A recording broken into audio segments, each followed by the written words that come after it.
Kerangka berpikir, objek wisata Apparalan terdiri dari daya tarik wisata. Yang pertama attraction, yang kedua aksesibilitas, yang ketiga amenity, yang keempat ancillary, menghasilkan kepuasan wisatawan.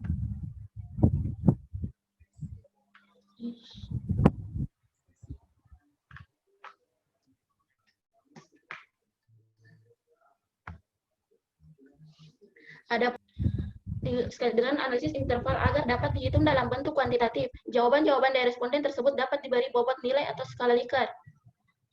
Yang pertama, sangat puas diberi bobot nilai 5, puas 4, cukup puas 3, kurang puas 2, tidak puas diberi nilai 1.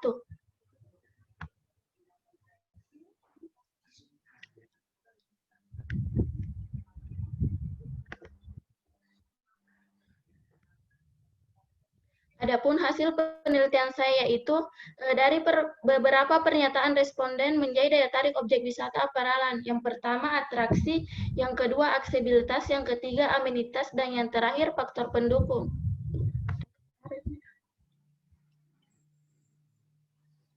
Yang pertama, tabel pertama keindahan laut, kategori sangat puas 35 orang, puas 15 orang, cukup puas 8 orang, kurang puas 2. Untuk keindahan tebing sangat puas 30 orang, puas 20 orang, cukup puas 6, kurang puas 4.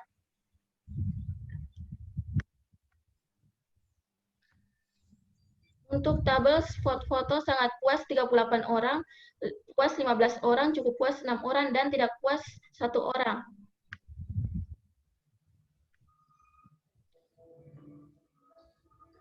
Untuk aksesibilitas, yang pertama kategori kondisi jalan. Yang pertama sangat puas 15 orang, puas 10, cukup puas 23 orang, kurang puas 9, dan tidak puas 3 orang. Rambu-rambu penunjuk, sangat puas 20 orang, puas 18 orang, cukup puas 8, tidak puas 4 orang.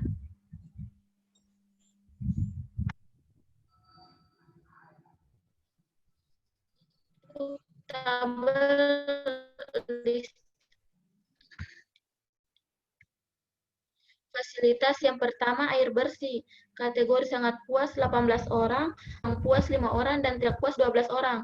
Untuk tabel tempat pembuangan sampah, yang pertama sangat puas 24 orang, puas 8 orang, cukup puas 15 orang, kurang puas 5 orang, dan tidak puas 8 orang. Istiana, langsung disimpulan saja deh.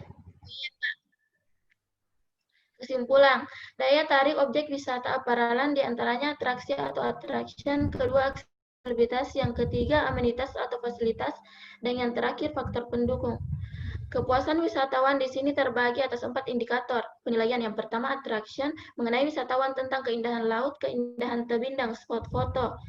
Dan dapat ditarik kesimpulan pada bagian attraction atau atraksi, para responden sangat puas. Yang kedua, aksesibilitas menuju objek wisata Apparalan, puas, dan aksesibilitas menuju Apparalan.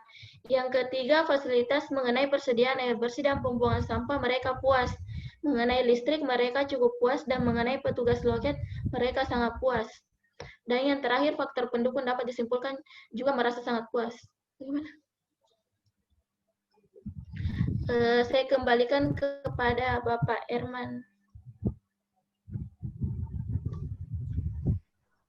Ya, terima kasih banyak. Selanjutnya saya persilahkan kepada Ananda Muhammad Anwar Fauzi. Kepada Anwar, disilakan. Ya, terima kasih atas kesempatannya Ayahanda.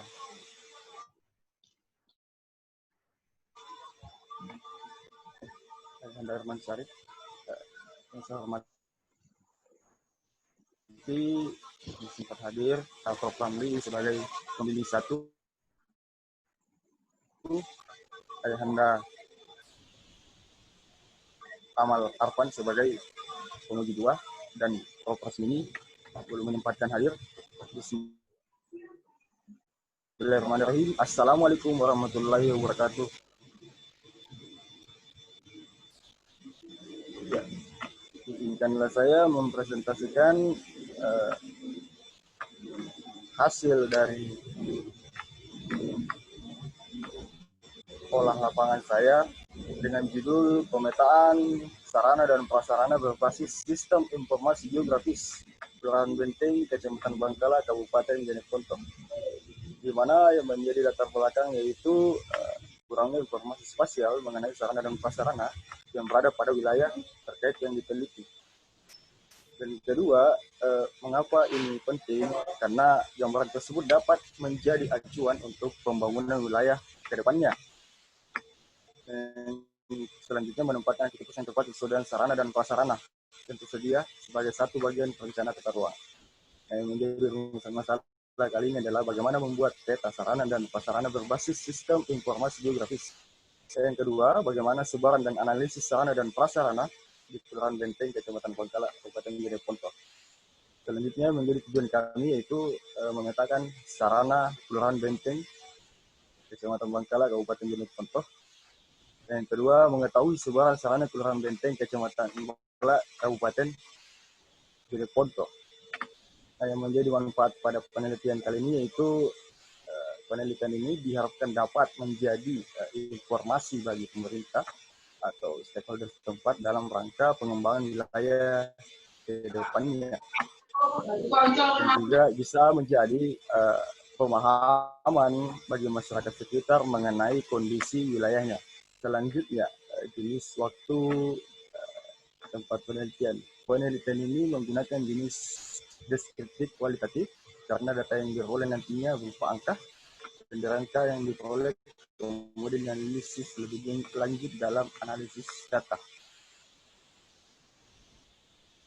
Selanjutnya alat dan bahan, di mana di sini kami menggunakan laptop sebagai base utama. Kemudian global posisi gunakan yaitu ArcGIS 10,3 sebagai software dalam mengelola data-data. Kemudian yang menjadi bahan yaitu peta lokasi, citra satelit sebagai acuan dan memantau wilayah, kemudian buku sebagai mencatat hasil-hasil yang ditemui selama di lapangan. Selanjutnya, yang menjadi variabel yaitu ada beberapa yang kami masukkan sebagai variabel, yaitu sarana ekonomi, sarana kesehatan, sarana pemerintahan, sarana sosial, sarana pendidikan, dan sarana umum. Selanjutnya, teknik pengumpulan data. Untuk data ada dua, yaitu data primer dan sekunder. Data primer itu sendiri terbagi tiga, seperti survei, wawancara, dan dokumentasi. Sedangkan data sekunder seperti citra satelit itu melalui pengunduhan, melalui website, dan kemudian literatur pendukung seperti jurnal, artikel, dan sebagainya. Selanjutnya, hasil dan pembahasan. Ya, di Kelurahan Benteng itu sendiri berada pada Kecamatan Bangkala, Kabupaten Jeneponto, di mana Kelurahan Benteng sebagai ibu kota Kecamatan Bangkala. Kelurahan Benteng memiliki luas 5,19 km persegi dengan jumlah penduduk 3.312 jiwa. Selanjutnya, setelah melakukan interpretasi citra dan pemetaan partisipatif, di mana memanfaatkan atau berdiskusi dengan masyarakat atau tokoh setempat untuk menentukan batas-batas lingkungannya yang ada di Kelurahan Benteng. Yang kemudian ditemui ada 4 lingkungan, yaitu lingkungan Mercaya, lingkungan Aluka, lingkungan Borong Untia Timur, lingkungan Borong Untia Barat. Selanjutnya, ini merupakan hasil rekapitulasi total, di mana sarana-sarana yang ada per lingkungannya. Jadi bisa diperhatikan yang memiliki sarana paling banyak di antara semua wilayah, semua lingkungan yang ada, yaitu pada lingkungan Aluka dan Borong Untia Timur. Sedangkan yang paling sedikit yaitu lingkungan Marcaya. Hal ini akan saya jelaskan nanti pada selanjutnya. Kemudian jika kita mempresentasikan sesuai dengan jumlah sarana yang ada, di mana sarana ekonomi lebih mendominasi sebaran atau keadaan sarana yang berada pada Kelurahan Benteng. Berikut adalah petanya hasil dari olah data-data tersebut yang diolah pada ArcGIS. Ini adalah sebaran sarana ekonomi, di mana kita bisa melihat sebagian besar menumpuk pada Kelurahan Warung Untia Timur dan lingkungan Aluka yang diwakili warna biru dan warna hijau. Sebagian menumpuk pada wilayah tersebut. Itu pada sarana ekonomi. Selanjutnya sarana kesehatan, di mana sebagian besar sarananya terdapat pada wilayah-wilayah yang disebutkan tadi, yaitu Warung Untia Timur dan lingkungan Aluka. Selanjutnya pada sarana pemerintahan di sini dia cenderung berada pada jalan utama. Jadi sebarannya ini dia mengacu pada jalur utama atau jalan utama karena lebih mudah dijangkau aksesnya, seperti itu. Selanjutnya sarana pendidikan, di mana sarana pendidikan ini hampir sama seperti sarana pemerintahan, dia cenderung berada pada jalan utama. Hal ini dimaksudkan supaya lebih mudah untuk dijangkau. Selanjutnya, sarana sosial, sepanjang pengetahuan hanya ditemukan 2 pada sarana sosial. Selanjutnya, fasilitas sarana umum, di mana menjadi sarana umum ini dan mengacu pada objek-objek yang digunakan secara umum. Dan penyebarannya sangat tersebar hampir di seluruh lingkungan yang ada. Seperti itu. Selanjutnya, ini adalah persebaran semua sarana. Jadi, mohon maaf, saya tidak bisa tampilkan gambarnya dalam frame karena tidak cukup jika ingin ditampilkan semuanya dalam frame ini. Dan juga banyak sarana yang berdempetan posisinya. Bisa kita lihat, sebagian besar sarana itu terjadi pemusatan pada wilayah Warung Untia Timur dan lingkungan Aluka. Seperti itu. Ya, berdasarkan peta sebaran sarana di atas, pola-pola sebaran sarananya cenderung memusat dan berkelompok pada wilayah tertentu. Dalam hal ini adalah lingkungan Warung Untia Timur yang saya sebutkan tadi, di mana hampir semua sarana yang tersedia pada lingkungan tersebut, setiap sarana yang ada hampir semuanya berpusat pada lingkungan Warung Untia Timur. Hal ini disebabkan karena objek digital cenderung berada pada wilayah tersebut, yang mengakibatkan rapatnya sarana-sarana pada wilayah tersebut. Kemudian hal selanjutnya yang dibutuhkan adalah pemerataan, sehingga masing-masing lingkungan bisa bertumbuh, berkembang lebih baik lagi. Ya, kesimpulan, pemanfaatan sistem informasi geografi dengan software ArcGIS telah memberikan kemudahan dalam proses pemetaan sebaran sarana dan prasarana di Kelurahan Benteng, Kecamatan Bangkala, Kabupaten Jeneponto, sehingga memberikan informasi spasial guna menentukan pengambilan keputusan dalam pengembangan wilayah ke depannya. Selanjutnya, sarana dan prasarana yang ada di Kelurahan Benteng, Kecamatan Bangkala, Kabupaten Jeneponto tidak tersebar secara merata. Hal ini dikarenakan sebagian besar sarana dan prasarana lebih condong memusat pada titik-titik vital yang berada pada satu lingkungan. Hal inilah yang menyebabkan perbedaan jumlah sarana dan prasarana yang ada di Kelurahan Benteng, Kecamatan Bangkala, Kabupaten Jeneponto. Ya, mungkin itu yang bisa saya sampaikan. Terima kasih. Assalamualaikum warahmatullahi wabarakatuh. Waalaikumsalam warahmatullahi wabarakatuh.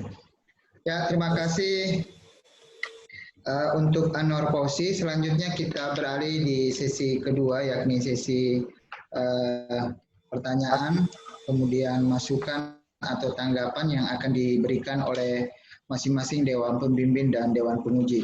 Kesempatan pertama saya persilakan kepada Bapak Amal, SPI, MSI, PhD.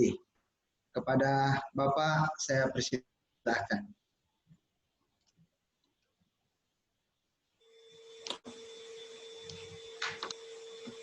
Bapak Amal.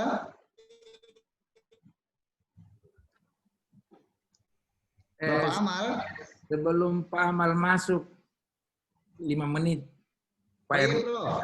Masuk nih, kalau masuk nih jangan nih, biar nih dulu. Karena belum, masih. Bapak Amal.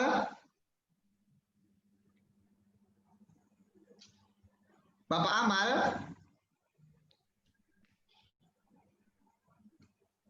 Karena Bapak Amal tidak merespon. Iya, silakan Prof. Ya, baik. Ini kenapa terus ini siapa ini? Ya, oke, diganti aja ini. Hostnya ini yang di tengah ini mempersentase. Saya kira yang untuk saya selaku pembimbing ini Anwar Fauzi, ya. Intinya saya lihat ini anunya Anwar Fauzi. Ini anak bimbingan saya yang tergaga ini Pak Herman. Ya Prof. Sama dengan pembimbingnya Prof. Kemudian begini, saya lihat pengujinya ini Pak Amal, saya percayakan kepada Amal dia akan beri masukan supaya lebih bagus.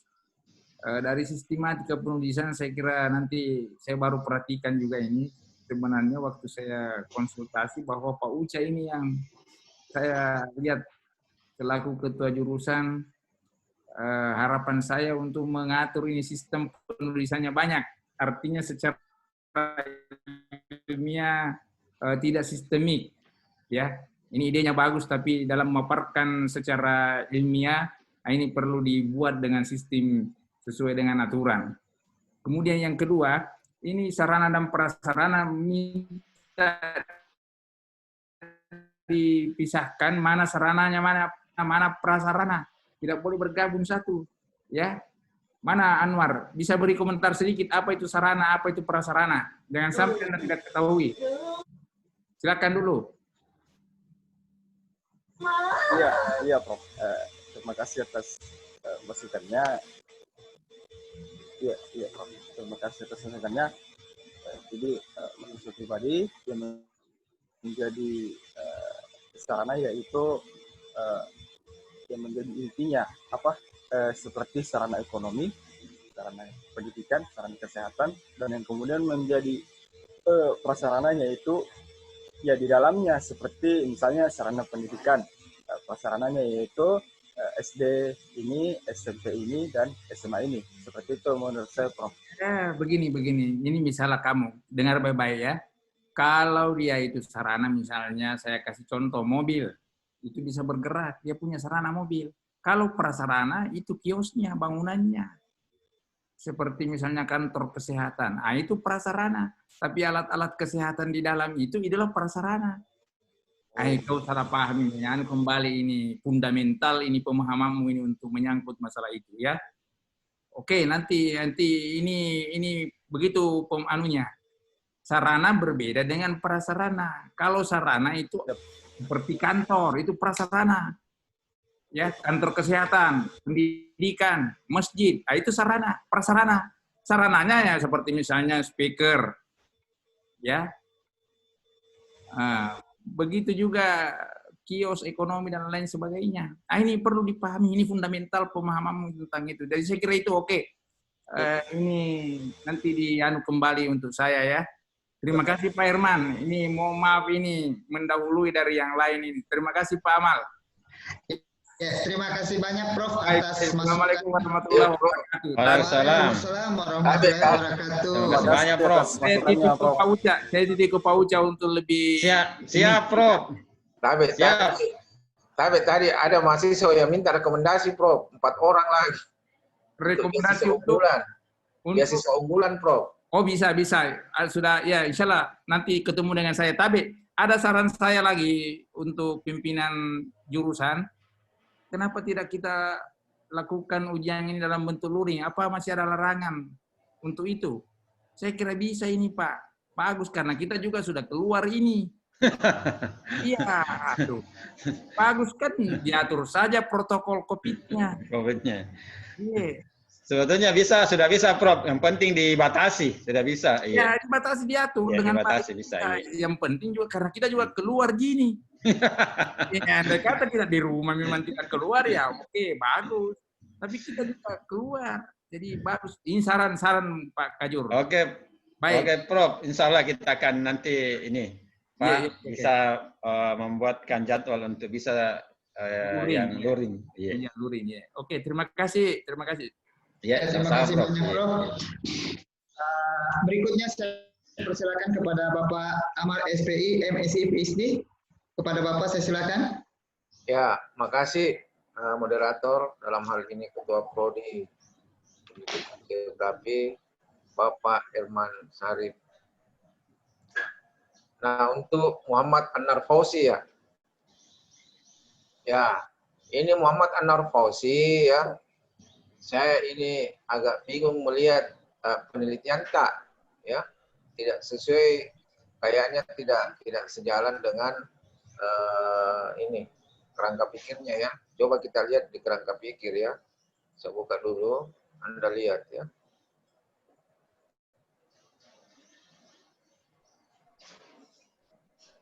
Nah ini, pengumpulan data, pemetaan partisipatif, interpretasi citra, survei lapangan. Ini tidak sesuai. Apakah begini yang Anda lakukan? Anda Fauzi?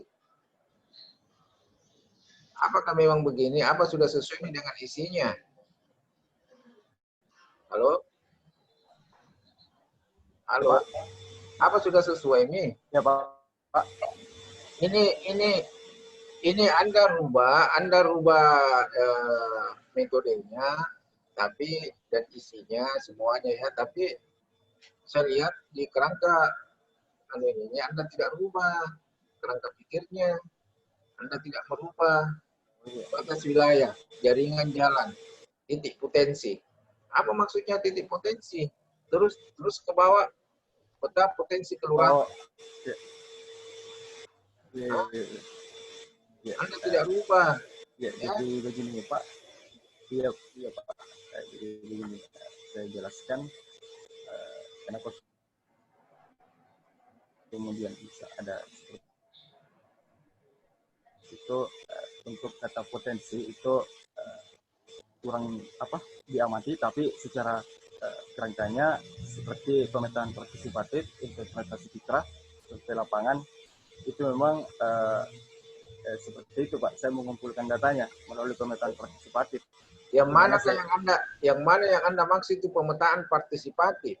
Kalau menurut saya Pak, apa yang saya lihat di jurnal pemetaan partisipatif itu kita libatkan warga setempat atau tokoh setempat atau pemerintah setempat, dalam hal ini lebih memahami wilayahnya untuk menentukan batas-batas wilayahnya. Jadi simpelnya Pak, kita tanya orang di situ kira-kira di mana batas wilayahnya untuk batas lingkungannya Pak, seperti itu. Menurut saya partisipatif. Saya tanya Ki, memang ini kelurahan yang Anda lihat ini adalah kelurahan yang ada di hutan belantara? Oh tidak Pak. Yang tidak jelas batasnya? Tidak Pak. Jelas, tapi batas-batas realnya Pak. Karena kan di lokasi itu cuma tiang saja Pak. Tiang pembatas. Dia belum ada penggambaran secara utuh dalam peta itu batasnya lewat mana, lingkungannya di mana. Ini dia kalau di lapangan itu Pak cuma tiang, batas lingkungan sekian Pak. Nah untuk itu saya libatkan masyarakat sekitar untuk ditunjukkan di mana batas-batasnya Pak. Bukan masyarakat sekitar sih Pak, tokoh setempat. Bagaimana, di mana garis batas-batas wilayahnya, dalam hal ini lingkungannya Pak. Nah, apa pentingnya Anda mau melihat itu? Apakah sudah sesuai dengan arah penelitiannya? Apa pentingnya coba? Itu kan sekedar batas administrasi. Betul Pak, batas administrasi, tapi dengan batas administrasi itu kita bisa tahu wilayah ini terbagi menjadi 4, di mana wilayah-wilayah tersebut bisa dipantau sebaran sarananya Pak. Nah ini yang jadi masalah ini, yang kita lihat itu adalah kelurahan. Beda kalau misalnya desa. Kalau kelurahan itu pasti sudah sangat jelas batas-batasnya, batas lingkungannya di mana. Jadi untuk apa kita mau mengambil tokoh masyarakat saja yang ada di situ. Yang masyarakat yang ada di sekitar situ, yang ada di sekitar batas-batas di situ. Itu yang Anda wawancarai kalau Anda mau wawancarai. Nah, kemudian apalagi ini kelurahan, saya tidak percaya ya bahwa di sana tidak ada peta dasarnya, peta administrasi kelurahan. Pasti ada. Karena ini sudah di kelurahan, ini bukan desa. Nah, kemudian ini lagi titik potensi. Kenapa Anda terus titik potensi? Apa maknanya titik potensi di sini? Iya Pak, itu maksudnya titik sarananya Pak. Sarana apa di sini? Sarana yang ekonomi, pendidikan, begitu seperti itu Pak. Nah, Keseluruhan, Pak. makanya tidak begini caranya kalau kita bikin kerangka pikir. Ini orang jadi ambigu, ya, Pak. titik potensi yang mana ini? Kenapa Anda tidak menjelaskan yang mana sebenarnya titik potensi? Nah, kemudian ya, secara keseluruhan hasil penelitian ini saya pikir belum selesai. Karena kita hanya mendeskripsikan. Tidak ada hasil. Tidak ada hasilnya ini penelitianmu. Coba kau lihat. Nah. Ini juga mendeskripsikan ini hasilnya ini deh ini. Ini cuma deskripsi ini. Bahwa Bank BRI di titik koordinat ini. Bengkel motor di titik koordinat ini. Ini masih deskripsi ini. Apa pentingnya ini? Itu yang dicari sebenarnya kalau penelitian. Ingat, ini bukan praktek lapang ya. Ini bukan laporan praktek lapang. Tapi ini laporan skripsi. Laporan ilmiah. Apa pentingnya ini? Untuk apa ini? Ya, ini saja yang Anda tampilkan. Ini terus. Mana pembahasannya? Mana pembahasannya? Untuk apa sebenarnya ini? Ada di bawah itu pembahasannya, Pak. Tidak masih sekadar ini. Ini makanya saya bilang ini cuma mendeskripsikan ini deh semua. Nah, di sini Anda tidak membahas apa pentingnya, apa kekurangannya, bagaimana letaknya, apa sudah sesuai, ya? Apa sudah sesuai, ya? Itu misalnya daerah, misalnya kantor desa, kantor kelurahan. Ternyata kantor kelurahan, misalnya begini ya, sebagai salah satu contoh ya, kelurahan Paropo misalnya, kan biasa kita bingung, kelurahan Paropo, kantor lurahnya bukan di Paropo, tapi dia ada di Todopuli. Itu kan bisa menjadi sebagai bahan pertimbangan. Kantor lurah ini lagi, tapi dia bukan di daerah, dia pergi ke tempat lain. Nah, itu bisa menjadi sebuah saran. Seperti saya, seperti ini ya, dekat kelurahan, tapi kita bingung loh, kenapa bukan di situ? Itu, tapi ini tidak ada di situ ininya.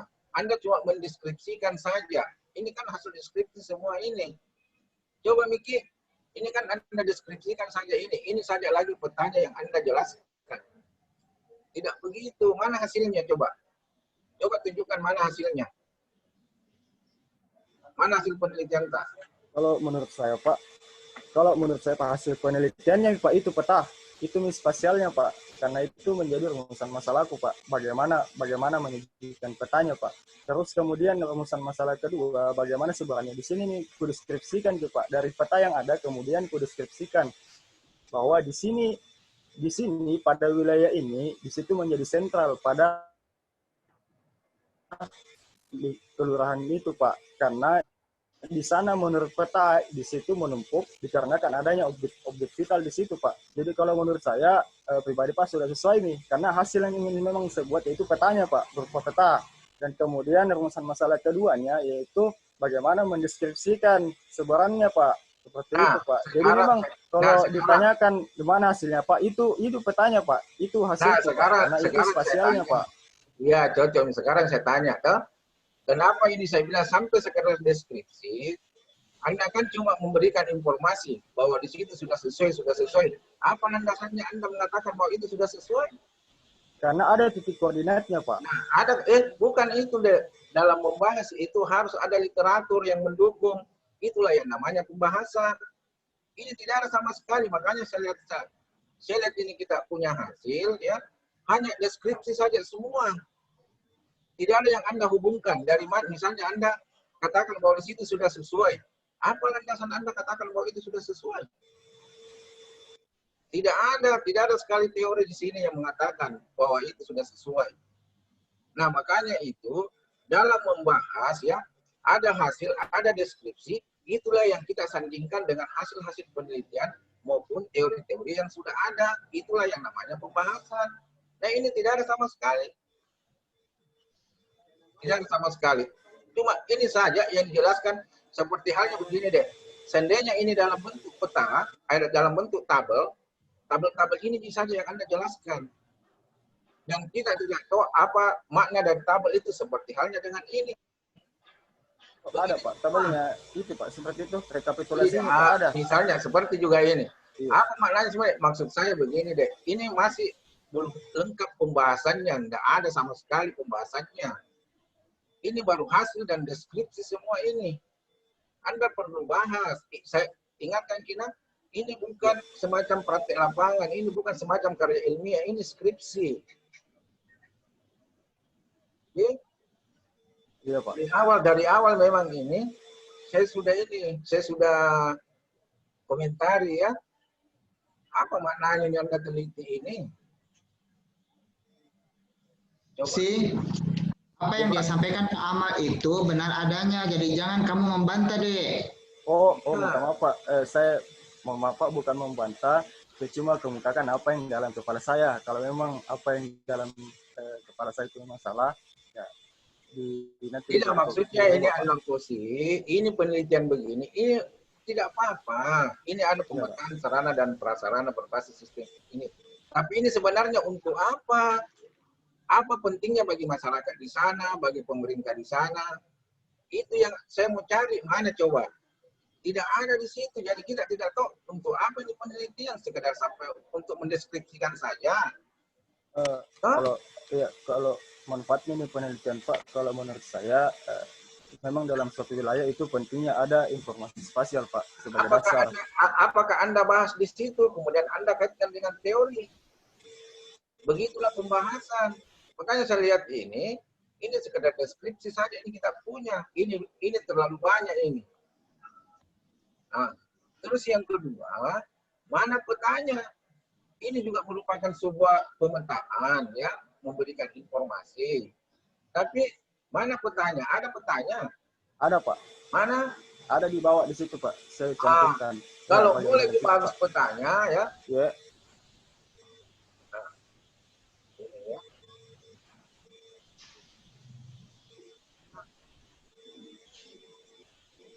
Nah ini saya lihat Anda masih mendiskusikan satu demi satu ya.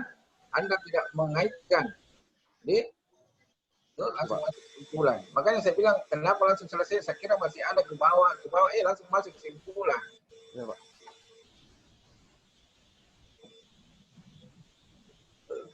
Ya.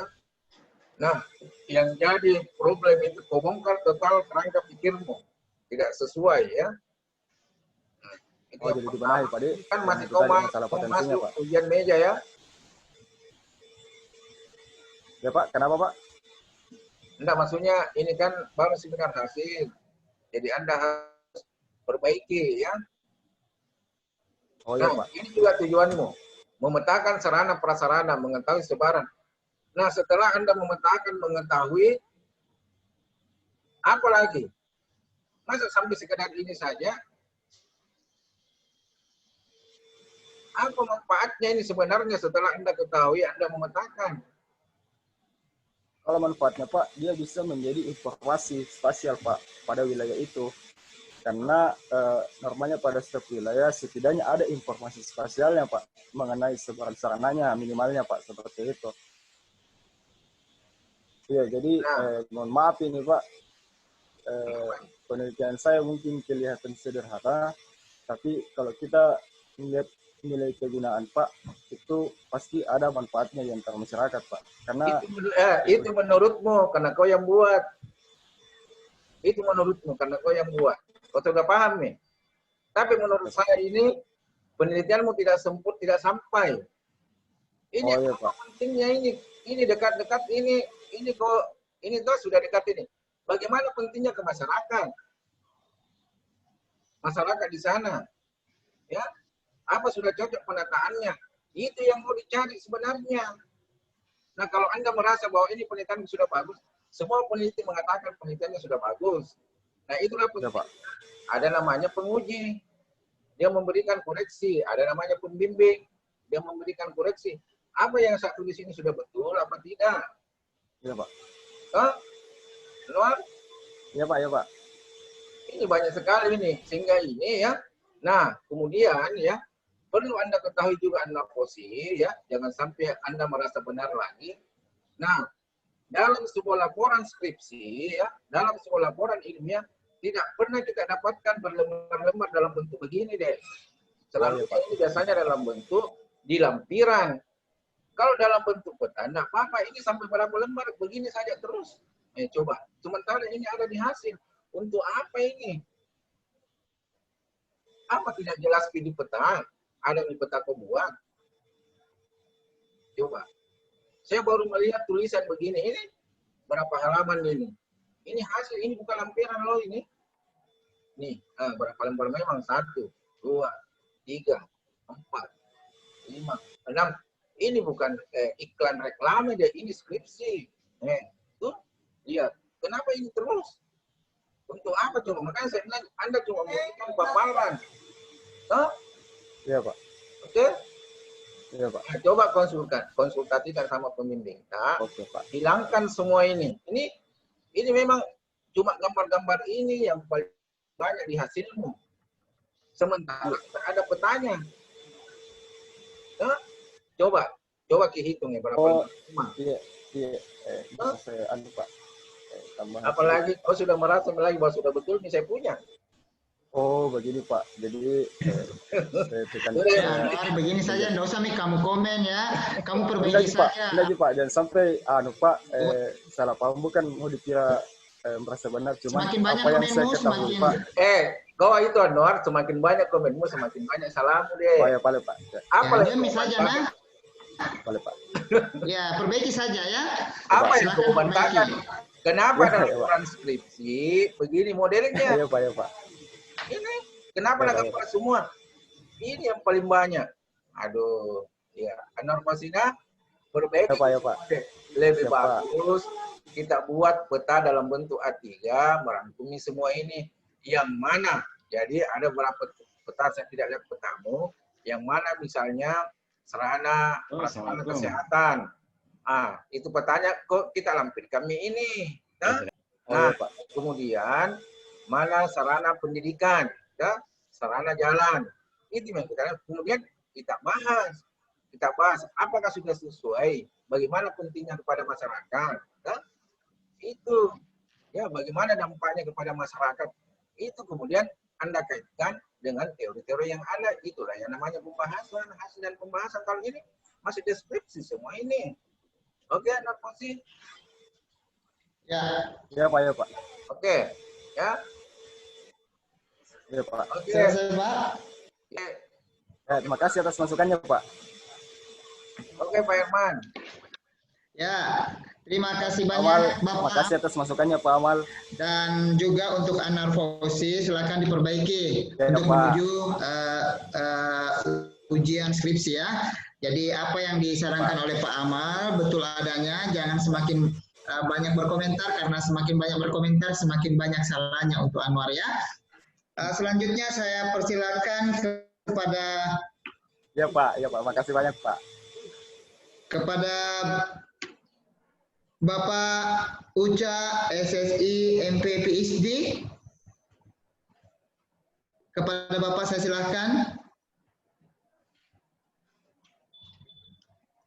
Halo Bapak. Pak Ade. Baik, terima kasih banyak kepada Bapak Dr. Eman Sarif selaku pimpinan sidang untuk ujian hasil pada hari ini. Baik, saya kira untuk Muhammad Anwar Fauzi, ya, tadi saya sudah menyimak apa yang disampaikan oleh Pak Amal, ya. Saya kira masukan-masukannya sangat bagus. Dari awal saya sudah sampaikan ke Anwar Fauzi, coba baca skripsinya siapa dulu itu ya, membahas juga tentang itu. Jadi tidak hanya mendeskripsi saja di mana letaknya berdasarkan titik koordinatnya, tapi nanti coba dijelaskan bagaimana pola persebaran sarana dan prasarana itu dikaitkan dengan untuk kepentingan masyarakat. Contoh misalnya, Anda sudah tahu di mana sebaran sekolah dasar. apakah sebaran sekolah dasar itu sudah proporsional dengan jumlah penduduk yang ada di sana? Siapa tahu misalnya ada kawasan-kawasan di situ yang jumlah penduduknya sedikit tapi sekolahnya justru banyak. Nah, itu perlu dianalisis supaya nanti bisa dijadikan sebagai bahan untuk melakukan kegiatan perencanaan pembangunan di sana. Kemudian juga misalnya sarana dan prasarana jalan, seharusnya Anda analisis apakah sarana dan prasarana jalan di sana itu sudah cukup memadai misalnya. Berapa misalnya sudah diaspal, berapa yang masih jalan tanah, berapa yang masih berbatu-batu, sehingga nanti itu bisa dijadikan sebagai bahan untuk perencanaan pembangunan di kelurahan yang ada di sana. Kemudian misalnya puskesmas. Kalau misalnya puskesmas misalnya hanya satu misalnya atau dua misalnya, bagaimana posisi puskesmas itu? Apakah sudah dia berada pada titik sentral gravitasinya? Sehingga dia nanti bisa melayani seluruh masyarakat yang ada di sana secara baik. Jangan sampai misalnya nanti ada puskesmas misalnya, tapi posisinya itu sangat jauh dari masyarakat, itu kan kurang efektif nanti dalam sistem pelayanan. Nah, itu seharusnya Anda menjelaskan berdasarkan data-data di pembahasan. Nah, saya kira ini karena masih ujian, masih seminar hasil, jadi saya kira masih banyak waktu untuk memperbaiki supaya nanti antara tujuan ya, kemudian hasil dari penelitian itu klop ya. Kemudian tadi memang di itu saya lihat kurang pas ya. Itu mungkin karena kurang dibaca oleh pembimbing termasuk saya, sehingga mungkin nanti akan lebih banyak diskusi lagi untuk memperbaiki hasil penelitiannya. Saya kira itu Pak Herman untuk saudara Irwan Fauzi. Terima kasih banyak Bapak Uca PhD. Untuk Rabia, Yuni Rabia, terkait dengan hasil yang telah dilakukan dan juga setelah saya membaca, ada beberapa saran yang saya ingin sampaikan. Terlebih dahulu saya meminta kepada Rabia, ini kan judul penelitian kamu adalah penelitian kuantitatif, ya. Sementara kalau saya mengkaji, walaupun ini saya pembimbing 2, saya harus menyampaikan juga kepada Bapak pembimbing 1 karena saya belum sempat bertatap muka dengan beliau, bahwa untuk kajian atau untuk rumusan masalah kedua, menurut pemahaman saya itu masuk dalam ranah penelitian kualitatif. Mengapa? Kemudian dari sisi metode penelitian yang digunakan itu adalah penelitian kuanti, di mana variabelnya itu kalau menurut saya setelah membaca itu tidak tertukar kan antara variabel bebas dengan variabel terikatnya. Bagaimana Rabia? Menurut kamu, karena kamu menganalisis data ini. Sepertinya Pak, hasil dengan model. Iya Pak, kalau untuk variabelnya itu sebenarnya seperti variabel bebasnya variabel bebasnya. Bebasnya itu dia modelnya Pak, model discovery learning-nya, karena yang mempengaruhi itu modelnya. Jadi dia itu variabel bebas, dan untuk tarikatnya itu hasil belajar geografinya Pak. Karena tidak tertukar kan? Jadi nanti tolong dibenahi kembali ya. Jadi untuk rumusan masalah kedua, saya sebagai pembimbing 2 itu belum tercover. Dan kalau bisa, karena ini adalah penelitian kuantitatif, alangkah baiknya rumusan masalah kedua itu diperbaiki kembali atau hanya berada pada tatanan di rumusan masalah pertama saja, karena keinginan Rabia hanya ingin membandingkan antara model pembelajaran dengan menggunakan discovery learning dan model pembelajaran konvensional, dan keinginannya seperti itu. Ya, jadi kalau keinginannya dia sudah berada pada ranah itu, tidak usah lagi mengkaji tentang mengapa, karena itu sudah beda jenis penelitian, itu sudah berada pada penelitian kualitatif, kajian makna. Ya, saya kira cukup dari saya untuk Rabia. Selanjutnya saya persilakan kepada Bapak Detrandu Suprapta, MSI. Kepada Bapak saya silahkan.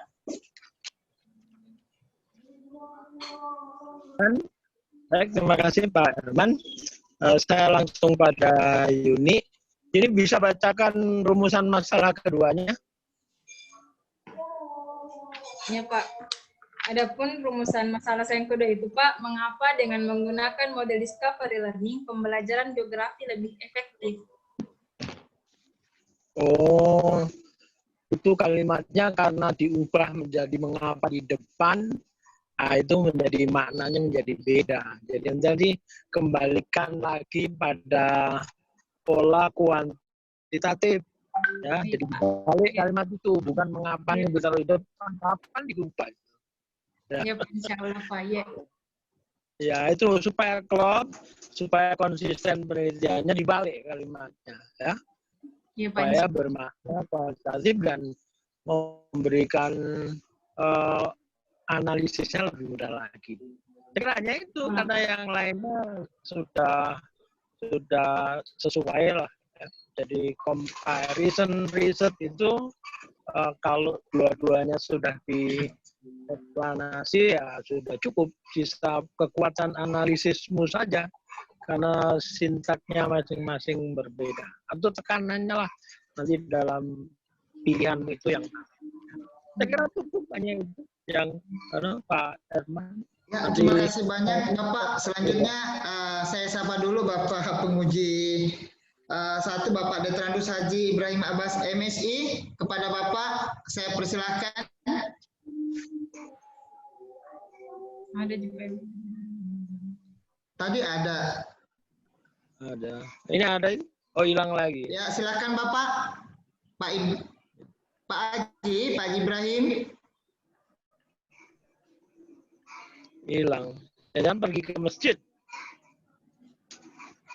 Ya, untuk Dewan Penguji yang lain, kepada Nurul Istiana, kemudian Anwar, Rabia, mungkin bisa dihubungi masing-masing Dewan Pembimbing dan Dewan Penguji. Ketika ada masukan dan ada saran yang diberikan, tolong diperbaiki dulu untuk menuju ke ujian tutup atau ujian skripsi. Saya kira apa yang menjadi masukan, apa yang menjadi tanggapan dari Bapak Dewan Pembimbing dan Dewan Penguji pada hari ini, saya akhiri ujian seminar hasil pada hari ini dengan mengucapkan wassalamualaikum warahmatullahi wabarakatuh. Kita melanjutkan sesi ketiga dan akan dipandu oleh Ibu Dr. Hasrianti, SSI MPD. Masih ada saya Pak Herman kayaknya. Nggak ada Mi. Pembimbing. Pembimbing kah? Iya. Nanti di sesi ketiga, sesi. Oh iyalah, ya oke Pak. Ya, oke Pak. Ya. Oke, nanti Bu Anti ya. Ya, yang host lagi. Ya oke, thank you. Jam setengah sebenarnya jadwalnya di sini Pak Amal jam 12. Oh. Tapi kan biasa teman-teman salat dulu. Ya oke Pak Lek deh. Ya, terima kasih. Oke. Ya, Assalamualaikum warahmatullahi wabarakatuh. Waalaikumsalam warahmatullahi wabarakatuh. Belum bisa.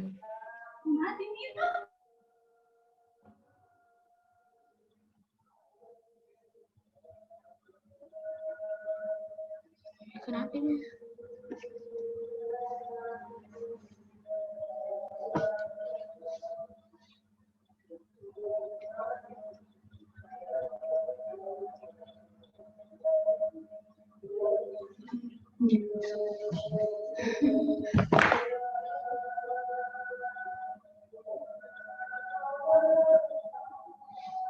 Itu udah kayak gimana itu?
Tak